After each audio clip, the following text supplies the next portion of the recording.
这么简单的几味食材，竟然能卤出这么好吃的一个卤味。对这个食材的处理啊，也是相当简单。猪蹄啊，我们只要把它1分为2，千万不要把它剁成小块，等会吃起来就过瘾了。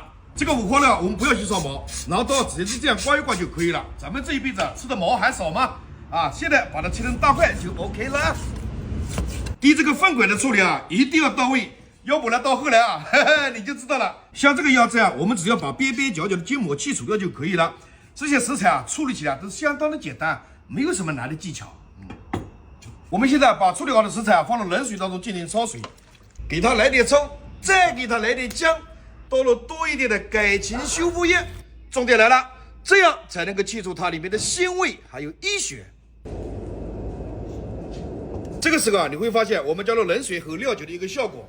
现在啊，大量的浮沫出现，我们把它打得一干二净。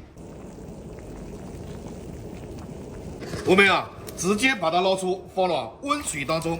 记住，千万不要用冷水，冷水啊可以使我们这个肉啊收缩、变柴、变硬，你们会咬不动的啊。现在我们把它清洗干净，然后控干水分备用就可以了。这个时候啊，我们要多准备点葱和姜，把它铺在锅底，而且啊要把它铺均匀了，这样呢可以防止糊锅。为什么你们在家里面做出来的卤味有带一种苦味？就是这一步啊没有做到位。然后啊，把这个难以成熟的猪脚骨头朝下，咱们把它放上去。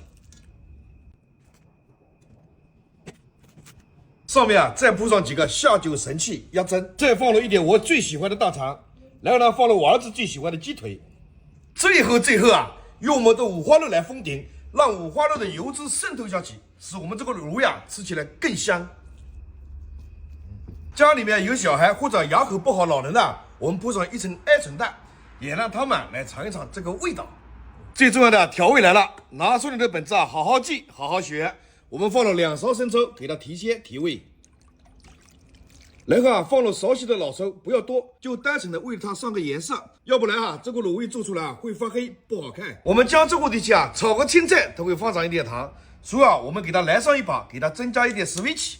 我们再来上一把辣椒，这个辣椒呢，我们不是要它的辣味，而是要它的香味，不要太多。你要是想这个卤味做出来跟酒店差不多，那么就要请出我这个秘密武器5香卤料包，它里面啊还有15种天然的香辛料，都是颗粒状的，不含科技狠活，这样用着也放心。哪天你朋友来了，问起你这个卤味啊是哪里打的包，你就告诉他自己配的料，自己调的味，咱们啊也可以好好的当一把大厨。况且啊，今天9块9啊有20包，一个礼拜卤一次的话，你可以卤上大半年。放完料包之后啊，我们倒入半罐啤酒，啤酒不够呢，咱们 water 来凑。最后啊，还没放盐了，然后啊，给它加上适量的盐。最后啊，我们给它盖上锅盖，按下一个煮饭键的时间，一顿煮饭的时间就可以了。一个煮饭键的时间，再加上又焖了30分钟，咱们现在打开看看效果到底怎么样。哇，香得来啊！这个色泽啊，这个漂亮。但是啊，这个是5香味的。如果你喜欢吃辣味，就像我一样调个辣汁，然后呢，你就这样就可以大块笃鱼啊。过瘾。哇，舒服。哇，太爽了。